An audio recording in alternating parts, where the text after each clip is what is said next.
hello चेलका मेनामा hello ओकाम लेदा इन दो heading किदिया session अच्छा ठीक गया दोहयदा जाय होड़ बन नेल ठीक कदिया उनी साव रोड कते लाभ बचुआ जतम किछु रेगे लाभम नेलदा सेशन हैं मी होड़े सेड़ा टू कदिया आदो आम दो ओकाम लेते नितो तो आमा लाइफ रे कोनो न्यूतुम के बानुत तिया बांग से अच्छा ठीक गया जहायन गी तो हठात अनब्लॉक किदिन दो इᱧᱟᱜ इच्छा होई कना ओनाते सेदिन हो तो आमा इच्छा गी तहेलेना तिहिन दो इन सची दरकार पड़ान तमते इन ठेनम फोन केदा चेता आम ठेन दो इन दो बाइन फोन दाड़ेयाते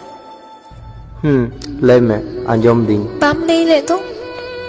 बाड़ाई रेना अधिकार दो अडी लहारेम आ कदा तो आमगी लय में चिलका मेनामा है नय तो भाले गे मिनिया तार माने बेसी भाली दो बानुमा चिकेतम बुझ केदा ओना दो जुदी आमेम बुझ किया तो इनके तिसो बाम बागी टुवन किया ओई आंजम में जहाना लयते हेना तमा ताड़ाताड़ी लय में चेदा से इने कामी मेना तिनी थोड़ा गान टाइम इन लागिते बानुत तमा से हैं लय में चेदम चिकेदा नय तो दुकान रे दुडु कना नेतार हो सिगरेट न्यू बाम बागी केदा जहाय लगी इन बगी लेदा उनीगी इन ठेन खने बगियु कना थोर अडी बड़ी हैं तबे सिगरेट की गड़ो इन तेना ओनाते इन हो लहाते लेका गिन हुईना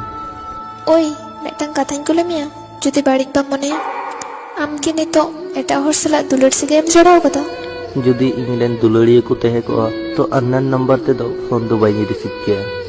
प्लीज जहां मेरे ना मेना तमा ताड़ाताड़ी मिले में बन तहे दड़िया चेता चे चिके जानते मैं खोन मैं दा जरो कना मेटन सुजुक की बन्याम दाड़ेया आमा लाइफ रे घुरे चलाव लगिते चेदा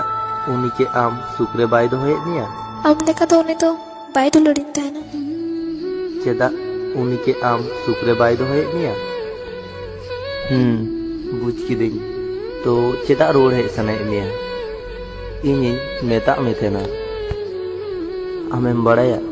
इन आरो आम के इंजरन दुलड़िया बनाव सनाइन तहना इन लाइफ रे आरो रोड अगु सनाइन तहना खूब कष्ट होयो तीन तहना तोबे चेता बम रोड है जोइन के नामा लाइफ रे रोड अगु दोइन दड़ियाम गया आम जखन गी इन सेनम को एका तखन गी आम निजे के अडी खराब एम बुझा प्लीज ओना को आलम मेना राज सनाइन के सेदिन इन हनी राग लेदा आम मिद धाव कते हो बाम बेंगे रोड दिने